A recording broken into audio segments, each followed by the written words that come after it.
Hi, my name is Tyrone Irvin, and today we have the original Roundtable. The original Roundtable, we have a group of African American males, and we want to talk about things from the African American male perspective. So we're going to talk about news, we're going to talk about current events, we're going to talk about some old stuff. We're just going to be able to talk without filters or people telling us what we should say or how we should say it. The goal is to show that we can have these conversations and we're not going to leave here bloody. Nobody going to shoot each other. We might not all agree, but we all come together to be able to build far as our minds. And I believe that we need to take control of our own perspective. And so instead of somebody else telling us, well, this is what they think. I think this is what they're trying to say.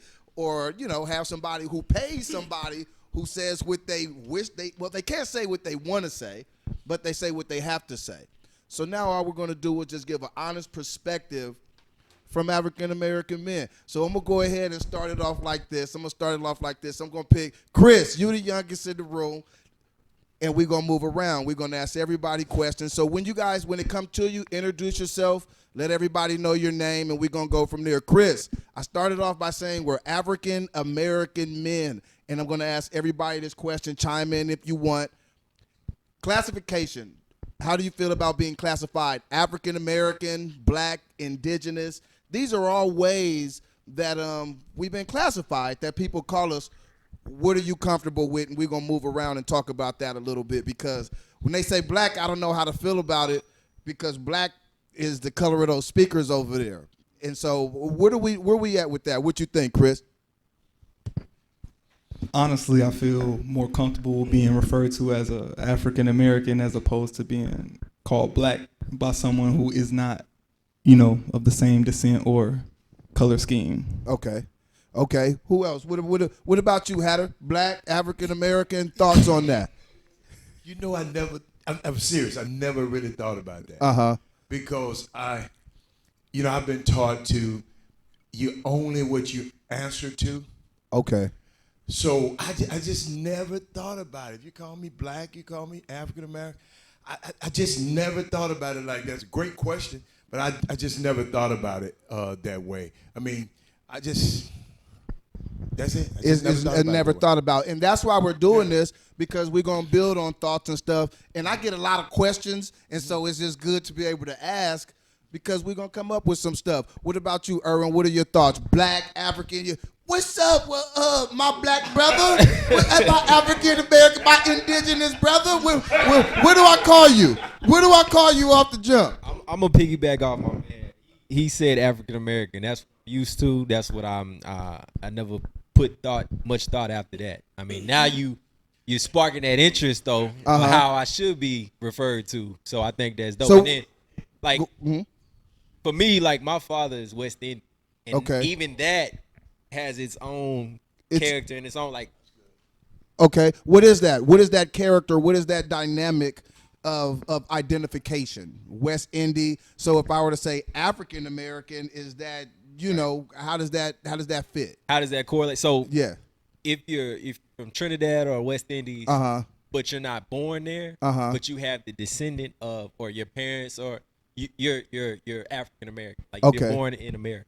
Okay. But if I go there, they recognize that I'm not from there. Okay, what's your name? Introduce yourself too. I just said your name. Oh, my bad. Erwin Nicholas. We just jumped right on in. Right. We did. We went in. That's what we did. And before that, that's Robert Hatter, you guys. That's Robert Hatter. The Robert Chris. Hatter. I didn't follow instructions. I'm Robert Hatter. Sorry about that. We got Chris. Marcus, what about you? What's up, my Black brother? African American. Hey. What are your thoughts when it comes down to classification and names that we are going to answer to? What are your thoughts?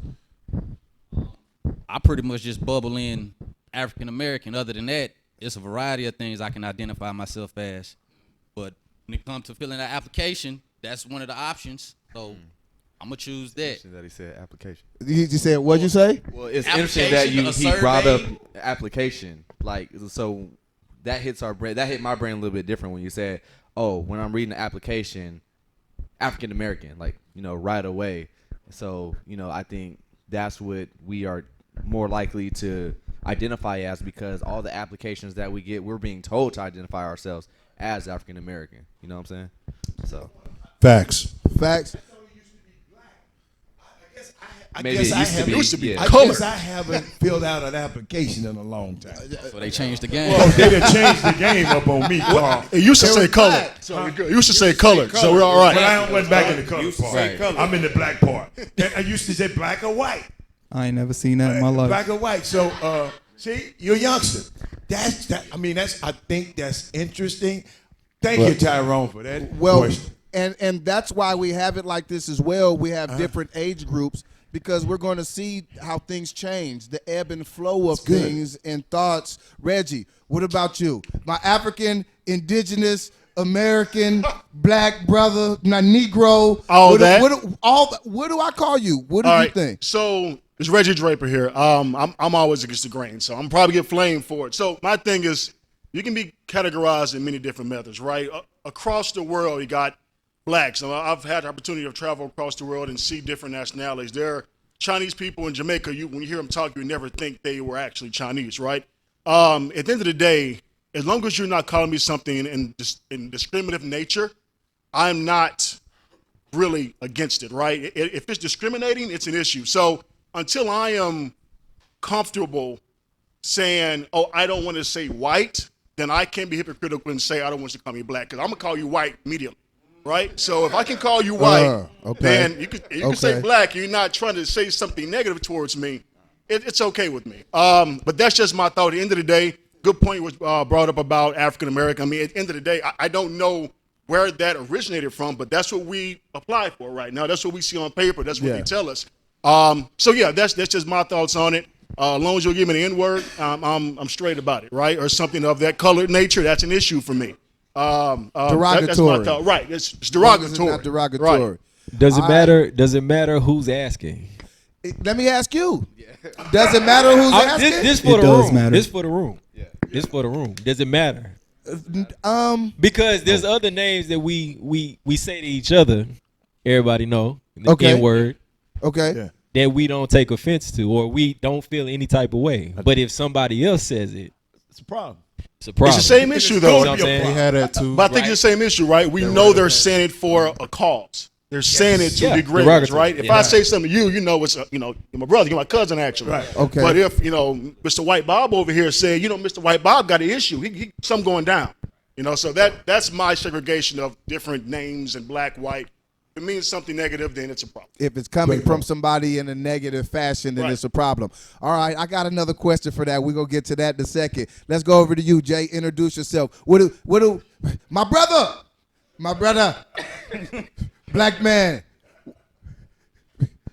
Come on, man. What do I call you, man? You thinking about it? What do I call you? Nah, it's not.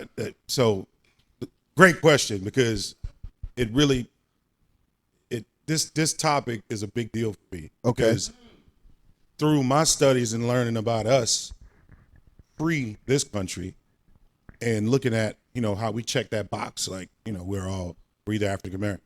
Has anybody in this room ever saw a box that was listed as European American? nope, No. never. Negative. Never. Okay. So when you look at it, we already know that this country was settled by black people. Yeah. We already know there were black people here before Columbus got here. It's in all his memoirs, right? So everybody knows that. Moors in the South, Mexico, all these people were black. I think the term African American was used to relinquish rights to this land for black people. And I think it was by design. And I think it's one of the reasons why you don't see European American on anything. Okay. Because they came here and basically took it over and claimed it as their own. So if you check a box that says African American, you're technically relinquishing your rights to this land if your family history was traced back here instead of traced down. Everybody is eventually traced back to Africa at the end of the day, right? But if you could trace your immediate family 8 generations back to this country and you've been checking African American for all these years, you have no rights here. So I go by black. Go by black.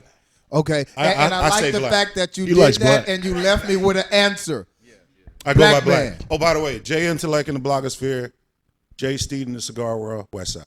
West Side. West Side. West Side. Let's go over to Delvin, the expert. Delvin, introduce yourself. What do I call you? Do I call you indigenous? Hi, my indigenous man. Hello, my brother. Hello, my brother. Black, Negroid. What's your classification? What makes you feel right? For simplicity's sake, I like black. It's easier. You don't have to worry about. It's a catch-all. You don't have to worry about offending anybody. You know what I mean. You know it's coming from a good place, or even if it's somebody that's not black, they don't know where I'm from or what my history is. So just for expediency sake, black is fine. Now, I do want to touch on those words and where they come from. Who is having these meetings where, okay, we decided that from now on we're going to identify, we're going to change from colored to Afro-American. Yeah, Like, from Afro to black. I never get those calls. I'm never invited to that. Yeah, who's?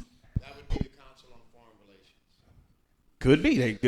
They could send me an Council of invite. Foreign Or Relations. we're gonna go from black to African American. Like we, at least they say, hey, we had a meeting and we all decided this is what we're gonna identify as now.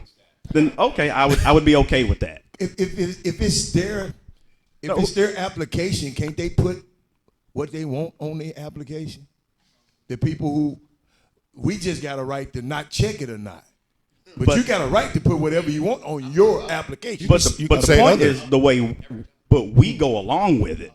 And that's my point. If you go back and look at old footage, you know, even we identified ourselves as colored back in the day. Yes. We didn't have to. We just went along with it. It was put and in then front of at us. some point when it got changed to African American, we all went along with it. Like, okay, well, that's what we are now. So Goes back to letting them whenever dictate. it's controlling your narrative. So whenever it changes again to, you know, dark-skinned indigenous people of the sun, I don't know. Somebody's gonna have that discussion, and we're just gonna go along with it. Can I just Why? say a melanated person? Yeah, that too. When that starts showing up on applications in pop culture, somebody's having those discussions. We all had a meeting, and we decided we're gonna go with melanated. Melanated. Well, I didn't get invited You to didn't. that. You didn't get the. Well, you Never. got the invite here. What do I call black for simplicity? Yeah, black. That's fine. Black for simplicity. That was simple. All right, let's go over here. What do you think, Adrian? What black? Do I call you my indigenous brother? What are your thoughts on the classification piece? Well, for me, it's a situation I've struggled with because I think you can, when you, brother just said, Delvin, I wasn't invited to this.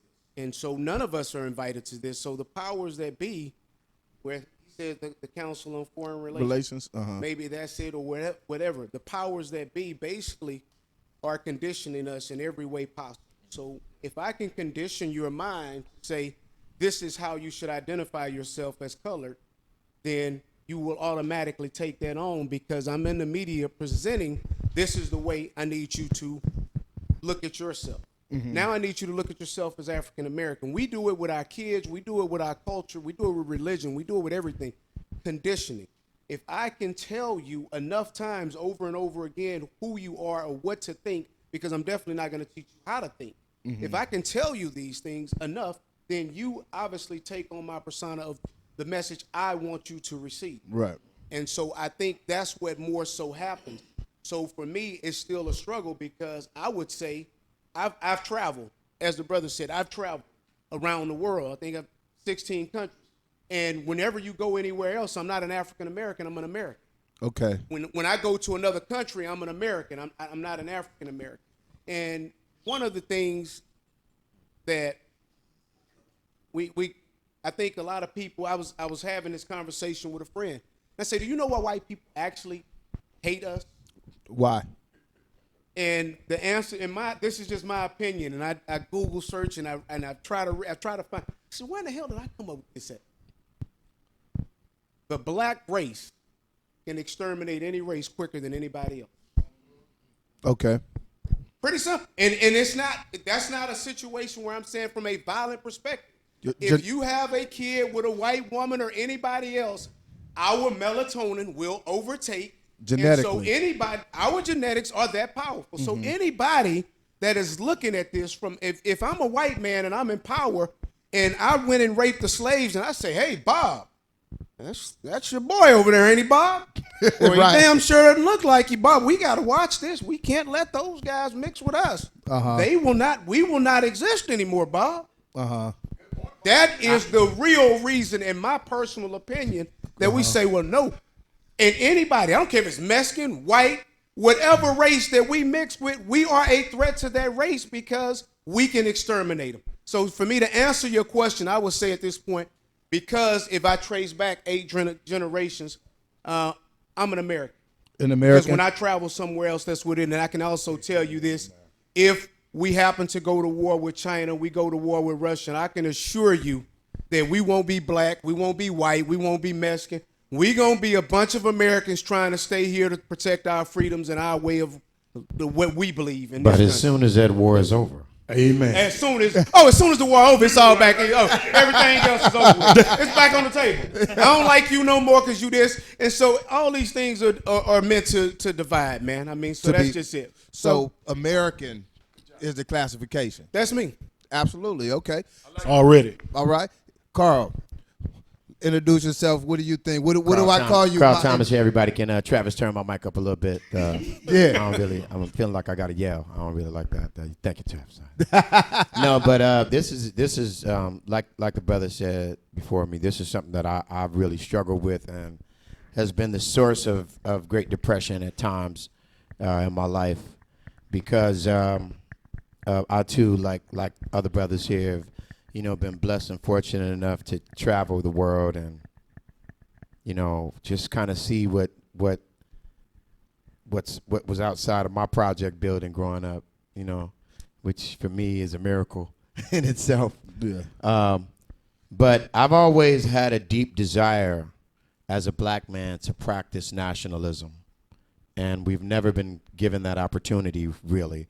To refer to myself as an African American for me is not enough.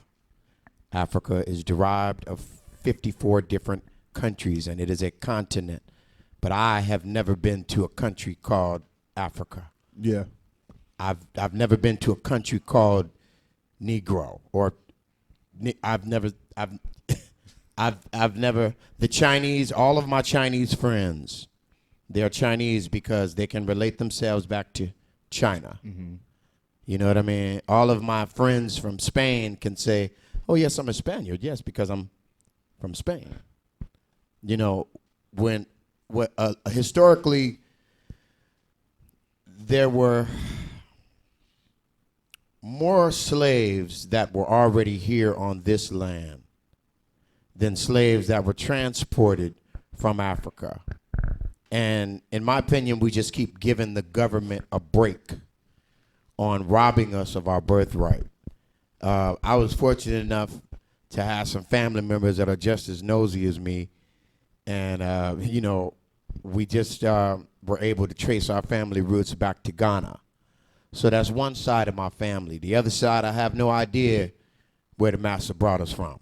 I don't know. You know what I mean? I'm definitely in the works of trying to find that out. But I think that being able to practice nationalism has a lot to do with who you are. And I have to agree with what you just said about being told something a million times and until it becomes true. That term is called conjugative ease. It's the reason why the Kardashians are famous. Yeah. For nothing. Because you've seen them a million times in your face. You've heard that name, Kardashian, a million times in your face. Conjugative ease. They have conjugative eased us out of our own birthright. This land right here does not belong to the Mongolians. And that's who you're talking about when you're talking about American Indians. What you're really talking about when you're talking about a Mexican. You're talking about a cross between a Mongolian and an Aztec. That is the nationalism. I think when people need to realize that when you hear that term woke, a lot of us make jokes about it. I know I'm guilty of it. I've made plenty of jokes. You know what I mean? About the whole Hotep community and what have you. And I, you know, had fun with it. But in truth, that term woke is really the realization that we are nothing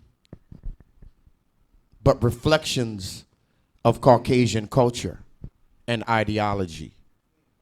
From marriage to religion to education to family, whatever it is, we have mimicked their structure. And now there's a frantic energy in our community right now trying to find out who we were when God walked with us before the first written word. How did the universe commune with us? How were we knocked back into line without the hierarchy telling you? It's the frantic energy that you're feeling, trying to find out, okay, well, who am I? What am I? Before someone told you, before a religious book, there was us. In the beginning, there was Pangea and black people. Facts. Everything else is a derivative of everything. And just like you said, the real reason why we're hated is because white people have what's called a zero birth rate. Yeah. A zero birth rate. For every Mexican man that's born, there are 13 Mexicans. Every Mexican man who dies, there are 13 Mexicans born. For every Asian man that dies, there are 14 Asians born. For every one of us who dies, there are 19 of us born. So to the point to where scientists have literally calculated the date and time where there will be no more white people left on the planet. I think it's 2050. Like straight up, like somewhere in there. 2050. They have literally calculated. Karen going wild, she don't even know why she going wild. It's innate. It's just innate. It's in her. She can feel it. She can feel it. The time is almost up. Our time is almost up here. It's an African American man strutting me. He's But threatening my life. as far as how to classify, the God of this land, like we're literally walking drums, dog. Had a God gave us command over the science of vibration, which means everything we do is rhythm. Everything we do is, how do you classify that? Wow. How do you classify that? I don't know. Great point. I don't know. How can you classify something like that? I don't know how to classify it. That's why I started with that after the opening, because while thinking of questions, Bro, you hit a nerve, bro. Yeah. For real. while Straight nerve. while thinking of questions and even describing it to people, I say, well, we're going to have a group of African Americans. And then to some people, I'll say, well, we're going to have a group of black men. And then to some people, I'll say, we're going to have a group of indigenous men. And then to some group of people, I say, well, hell, what exactly do we do here? Original. Where we got the name Original Roundtable. Let me come over here to you, Baby Bron. Baby Bron, introduce yourself. And how do I classify you? Not me classify you. What do you feel comfortable with? What are your thoughts on the classification piece? You put me behind truth serum here. Hey, Yes, sir. Talk a little bit louder. Got to follow that. yeah. Just do you.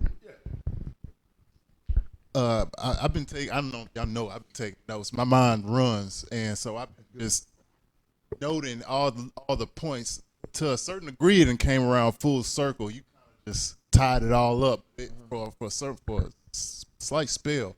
It went from African American to want to be rotated to wanting to separate. At the end of the day, we talking about what we want to be referred to. So that ties into identification, the core of who you are, who you like, everything that makes you. Well, naturally as people, we are a product of our ancestors. And being an Americans, I mean, we bite the bullet the hardest out of anybody. I mean, a lot of these Karens, they weren't necessarily masses. So a lot of these, they have that animosity within them and this confusion of purity to the point where we all they to a certain degree of purity. To a certain degree, a lot of them, regardless whether they want to accept it or not, that's why a lot of them go Republican anyway. They in the barrel with us. We just further down in the bottom.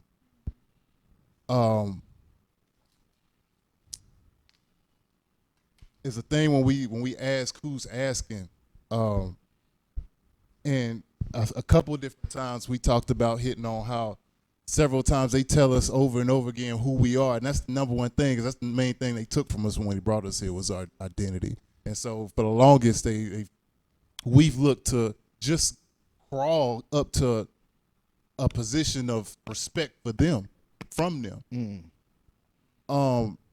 to the point where we say by any means necessary, but one, we ain't really done that. Two, I think we have to really be realistic about what we're dealing with. Understanding what we're against and I have to say it's against because they've shown themselves as our enemy. They brought us here and they made us like we did that. Our history is what it is, period. We can't turn from that.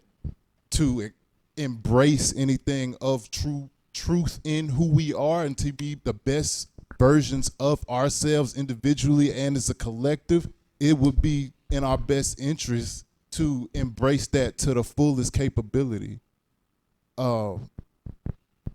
We struggle with that though because of our history. Okay. And what are we embracing? The culture that is not on TV.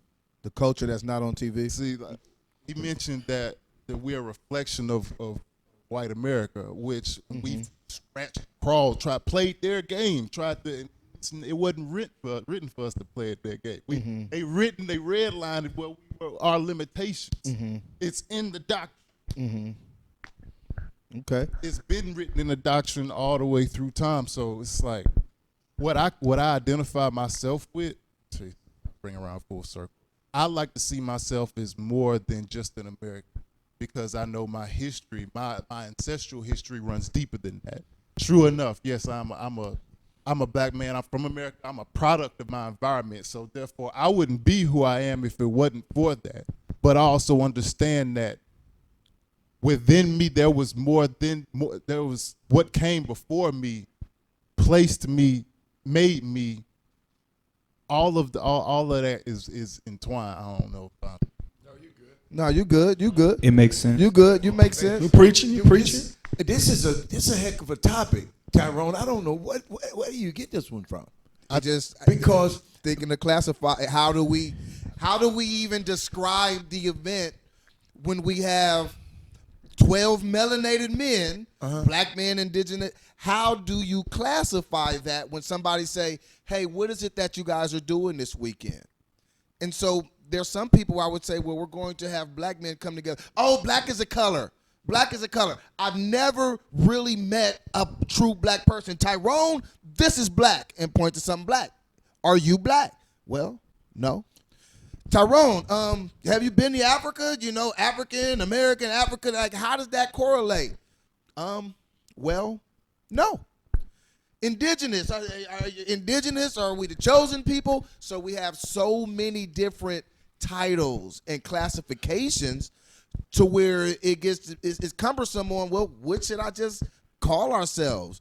I don't know how long you want to stay on this subject, but you just brought up something that I want to address with Carl and my man. What's your name again? Adrian. You say they classify us as African American, right?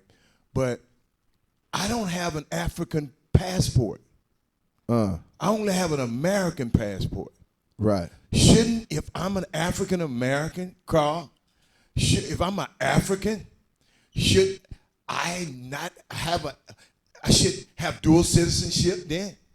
Ghana, the president of Ghana is offering that right now. I think Liberia as well. And along with $350,000 American dollars for you.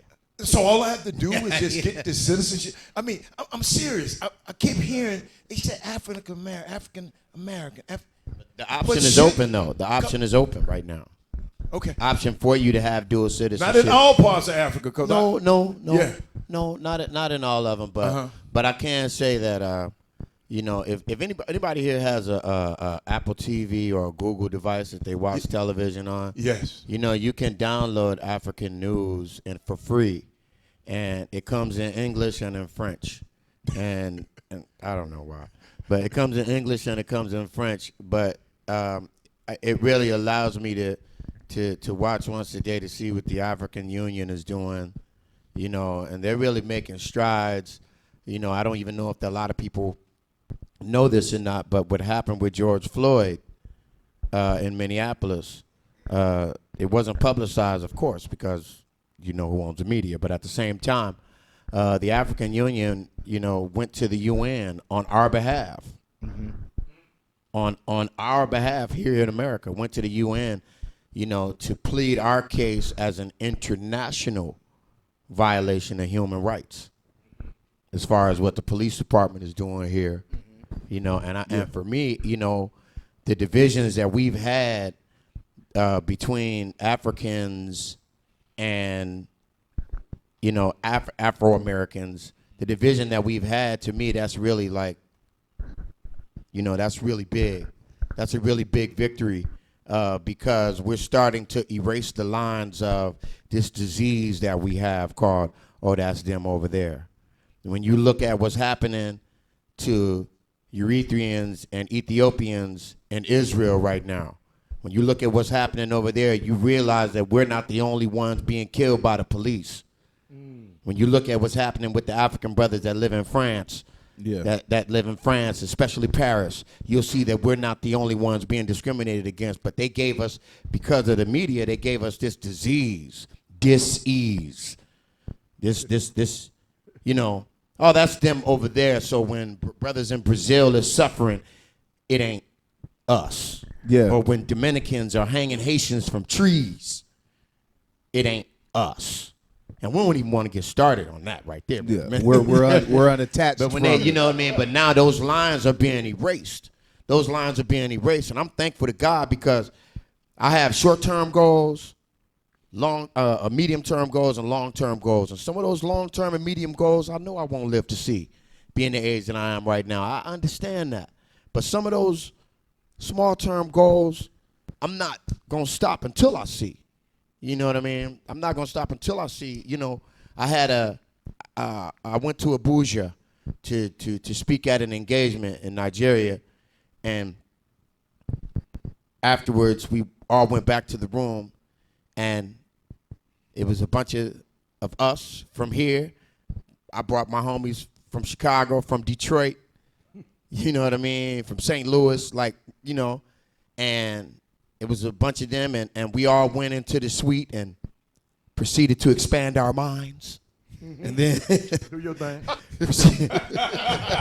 proceeded to expand our minds. A little mental expansion. And then after that, some of the tension got knocked off. And we were able to ask each other real questions. And it got hot in that room, bro. Carl, tell me what's that statement you do what to your mind? Say it again. Do what to your mind? A little mental expansion. No, we expanded our minds for the moment. Expanded your mind. Okay. Mental I'm expansion. use that one. I'm just gonna tell you. We Use that expanded one on our the show. We expanded our minds, but I was so, when we walked out of that room, when we first started, there was a whole lot of, why do you do this? And why do you all do that? And why do you, and when we left there, it was a camaraderie. It was a real brotherhood. It was a real sisterhood. I consider that as a win. I had to learn how to celebrate small victories like that. You know what I mean? I consider that, because I was educated in that room and came to find out that a lot of their elders hid history from them as well, as far as their role in the transatlantic slave trade. As far as their role in the trans-Sahara slave trade. You know what I'm saying? So I had to put down a lot of my inhibitions and things that I was thinking, and they had to put down a lot of theirs. But it's going to take that. It's going to take this right here. It's going to take this. Maybe once every 3 months or so, you know what I mean? But it's going to take that. us getting our ideas and platforms on the floor just to kind of dispel some of this nonsense that, some of this nonsense that we're thinking, but yet and still never get the real chance to, tap each other on the shoulder and just ask that question, A lot of times people don't understand small conflicts is really just simple misunderstandings that communication could alleviate all of that. Yeah, 100% agree with you on that. Absolutely. I think a perfect example of the way when we're talking about what do we identify ourselves, the conditioning from color to black to African American. Speak on music. I had a program director tell me I can make any song how I want to. All I got to do is play it for you enough. I promise you'll like it. And I'm sure we've all experienced that at some point. I hate this song. And, 2 or 3 weeks later, you like, It's not so bad. Yeah. You've been conditioned. You've heard it enough. Same way about Old Town 357. After I seen that video like 20,000 times, Jesse. Power. That's the power of repetition. Repetition is the mother of all learning and conditioning. So if I allow you to see something enough, I allow you to hear something enough, you will accept it as truth and fact. I ain't going to get too religious, but at the end of the day, at what point does it say Jesus had blue eyes in the Bible with white skin? Hey, don't start. You will never see this. But yet it's been hung enough that I can plant it in your psyche because you've seen it enough. Rather, if you go to an all-black church, it's there, especially when we're growing up. Now we're becoming a little bit more conscious where we're willing to speak on things. But these are things I know how to condition you. So the police are conditioned to say that these black people are a problem. They are the ones committing all of the crimes. They are the ones that are on welfare. If you look at the numbers normally don't lie, but they can be skewed. Yeah. You got twice as many white people on welfare as black people. We represent 12 to 13% of the country. Let's be realistic. They not gonna talk about that. No, they're not. And they don't have to because they condition your mind enough on the nightly news. And so you have to understand, I can't even hold some of these white people in contempt because they actually believe what they seeing because it's what they seeing over and over again. So how do I believe that this is a lie? Because we don't challenge it. Say that again. Hold on, y'all. I want to make sure we ain't overlooked that. How do I believe this? Say it again. Say it again. Because we don't challenge it. We need more challenging of all. There's no other narrative. There's a whole statistics. This is odd, man. I was listening to James Baldwin, right? I'm not the greatest, and it was so. It hit me just hit me in my jaw, because he was talking. I think to Dick Cavett or somebody. He was saying, I remember a time that I was cheering for Gary Cooper to kill the Indians, and I didn't realize the Indian was me. Yeah.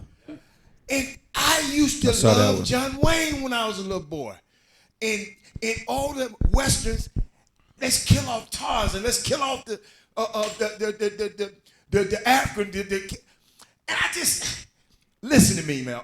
When I was a young man, I didn't realize that was me they were killing, because I was culturally conditioned to believe that right is right. And it's just unbelievable. When I heard you say that, you said media shapes our culture. If I have my kid growing up listening to nothing but rap, they gonna come up knowing nothing but rap. So I sit back. Y'all, I'm telling you, I'm convicted myself. I'm sitting there saying, I used to say, man, don't kill Gary Cooper.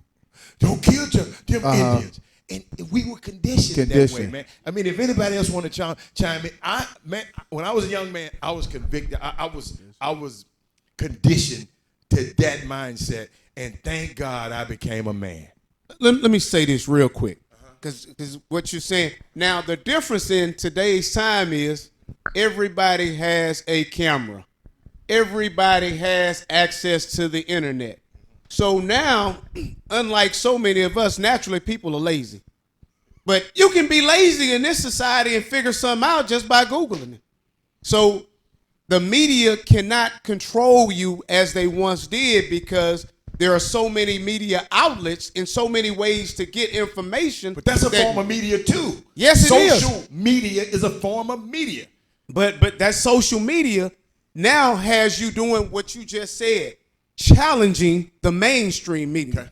Now I can get new information because the only way I'm going to change my mind is with new information. I'm going to think a certain way if I don't get any new information. Hatter. Yes, sir. Google and YouTube are not classified as social media. They're classified as search engines. Okay. You know what I'm saying? Social media. No, but he said everybody has a phone. I was talking right. In other words, but just everybody got a phone. But I heard Will Smith say that. I heard Will Smith say police brutality is not getting worse. It's just getting filmed. It's just getting filmed. Yeah. The revolution is being televised. Yeah. Here. Anybody? It's been there. It's undisputable now. It's been there. We all know it's been there. And you have the mainstream media saying that no, they're fussing about they're criminals. They're animals. Yeah. But now you have worldwide where anybody can be a new news reporter. Yes. Everybody in this room can be a news reporter right now because I can upload what I just really saw. Whereas with Rodney King, it was a situation where it was, what? Rodney King, go ahead. No, I'm saying with Rodney King, it was a situation where it was one of the first times, I won't say not first time, it was one of the few times in our modern era where it was filmed. Yes. Right. Now, you see this man put his knee on George Floyd's neck for 8 minutes with his hands in his pocket. Yeah. This is what we do all day anyway. This is what we do. It's normal, it's natural. And you see 4 other police officers stand there. Nobody challenges this man. Nobody says, Delvin, stop. I don't mean to say that you would do it, brother. I'm just saying. Nobody. Now you hear people on the street saying, stop, you killing him. The man is saying, I can't breathe. But the powers that be are saying this is normal. This is normally what we do to these dudes anyway. So and that's when you touching on challenging because it was this whole George Floyd thing, and Tyrone and I have talked about this. A lot of people say, "Oh, they should have did this. Or somebody should have stopped them." Like they weren't. You know why? Because it's a lot of people are keyboard warriors. You guys will talk all kinds of trash and all kinds of big stuff online. But when it comes in real life and you're really in that situation, you know what you're gonna do to that police officer? Not a damn thing. You're gonna stand there. Well, and say most of us will. Most everybody is a soldier when it ain't no war. Everybody. Do you think that standing in front of a police officer in protest is the manner in which you challenge the criminal justice system? No, I don't think that's effective. Form of it, or, the way we do it, and we've talked about this before too, is join the police academy, knowing who your DA is, who your local prosecutors are, become prosecutors. I know we focus on our kids, getting into different fields. Encourage your kids to get into law. Encourage your kids to get into law enforcement. If you want to make a difference and you want to change, like you said, it's not the quick answer, but it's the right answer in the long term, is to make that change from the inside. So that brings up. I'm just gonna say this, that when we talk about criminal justice reform, we have to understand that what we're talking about is deeper than the American flag. Yeah. Something that is the American flag has, and the government has its loyalty, but they are more loyal to something else than, the DA, or they're more loyal to something else. And what they're loyal to is something called the fraternal order. Now, it doesn't matter how many DAs you put, how many federal judges. Say, let's just say one of us in this room became president. Let's just say Kanye became president. Okay, hypothetically. 2020. Okay, hypothetically. Yeah. And let's just say he removed every federal judge that President Trump appointed. You can't remove him. This is lifetime appointment. He have to be impeached. But keep going. Right. But let's just say, okay, when you look up, okay, everyone is misrepresenting the enemy. When you look up the definition of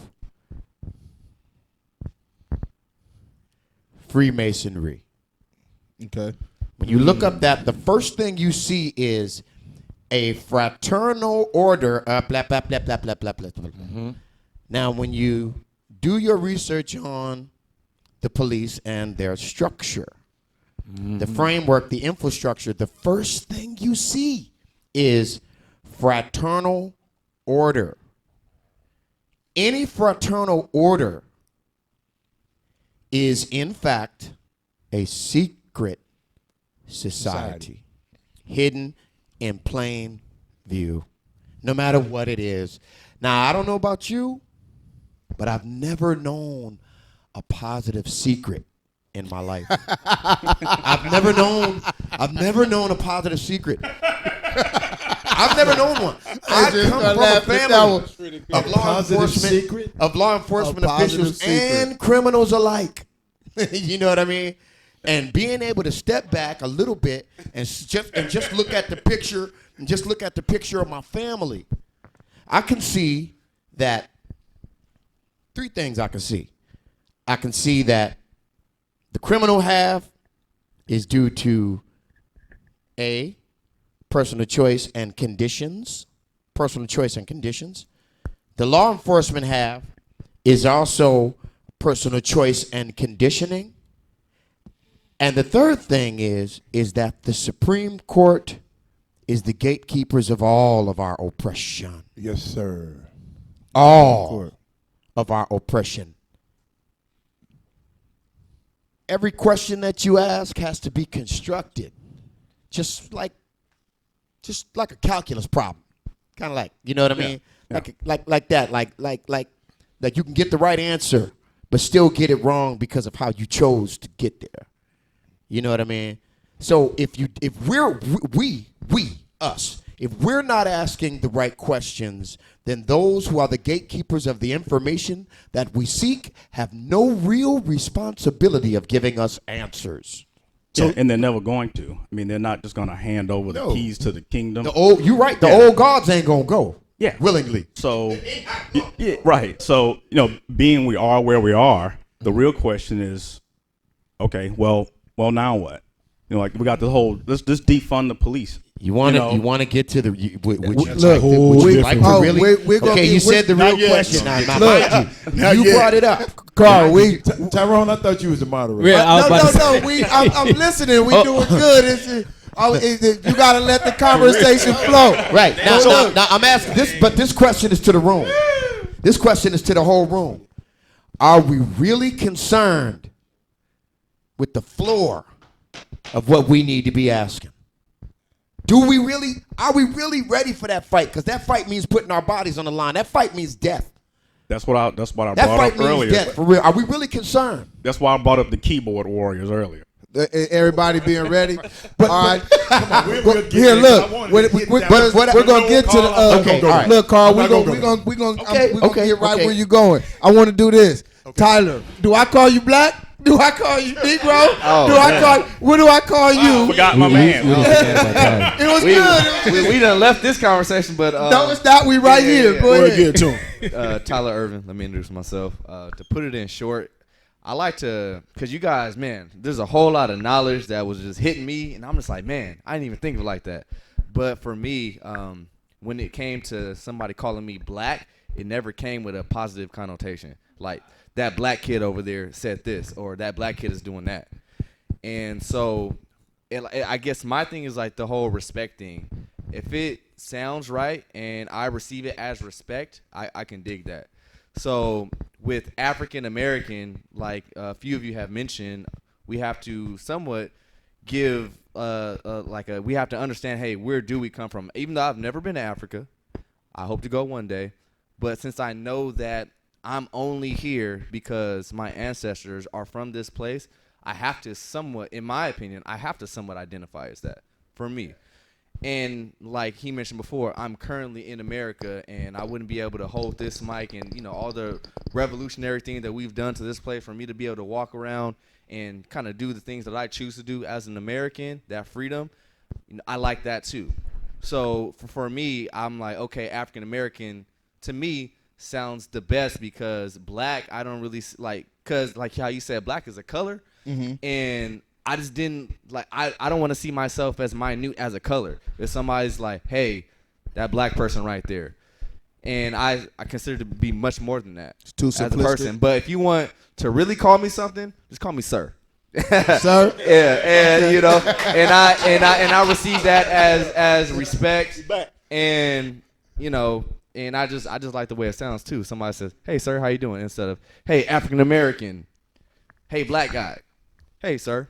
Okay. You know, sir. Put it in short. You can call me sir. My African American. I just want to say that at the end of the day, though, too, you have that black versus African American. So it's like you still either you're gonna. There's still some of me trying to figure it out though. That's that check. Well, that's the exercise right now. You're either gonna lean on one side or the other, but we have to embrace that more than anybody. Yeah, we're going to leave here thinking about more things than we came in on our mind. That's the nature of these things, but we also want to be able to explain ourselves, and that's why I let the conversation go, because we're going to build upon things. And you know, if we scratch out the questions, we scratch out the questions, but it is for us to learn, be able to communicate and talk to each other. Police have came up a few times in the conversation so far. Policing is something that we've all had to deal with in one way or another. We saw the untimely death of George Floyd. We went all the way back. I think Hatter mentioned Rodney King, or Adrian written Rodney King. We could go back years and years and years to the slave patrols. Okay, and so when we talk about policing, I'm going to start off by a quick question. And it's just a yes or no, and then we'll get deeper. And I'll start with you, Tyler, and we'll move our way around. Just a yes or no.